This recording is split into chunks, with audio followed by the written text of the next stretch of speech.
Léa parvient enfin à révéler la vraie nature de Daniel en l'aspergeant d'eau bénite. La domestique se transforme sous leurs yeux en un gigantesque serpent. Les parents, stupéfaits, réalisent que leur fille disait vrai depuis le début. Mais le danger n'est pas encore écarté.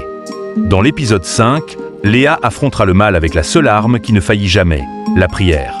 Épisode 5, la prière de feu. Devant la bête écailleuse, Léa ne trembla pas. Les mains jointes, les genoux à terre, elle leva les yeux vers le ciel. Elle entama une prière, ferme et remplie de foi.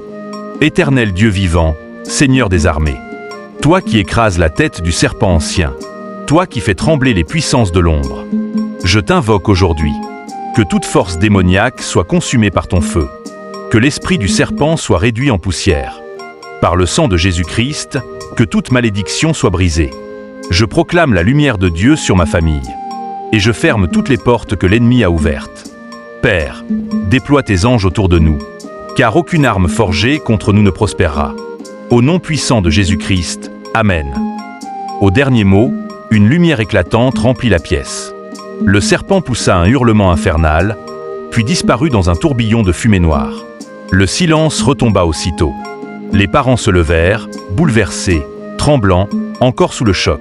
« Où est-elle » demanda le père. « Elle a disparu » répondit calmement Léa. « Disparu » répétèrent les deux parents à l'unisson. La mère s'assit lentement, la main sur le cœur. Notre fille disait vrai, et nous, on ne l'a pas cru. Le père baissa les yeux, honteux. « D'où vient cette puissance, ma fille » demanda la mère avec émotion. « Elle vient de Dieu, maman. » La voix de Léa était douce, mais pleine d'autorité. Elle ajouta « C'est mon oncle qui l'a envoyée.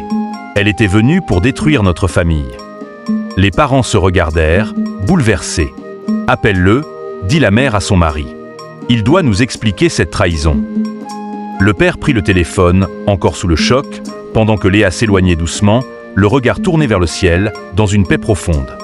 Merci à tous ceux qui ont suivi cette histoire du début à la fin. Votre soutien, vos partages, vos encouragements sont une bénédiction. Que Dieu vous garde, vous protège et vous éclaire. Que votre maison soit à l'abri du mal. Que vos enfants soient des lumières dans ce monde. Et que chaque jour vous marchiez dans la victoire. Par la puissance du nom de Jésus-Christ. Amen. À bientôt pour une nouvelle histoire pleine de mystères, de foi et de vérité.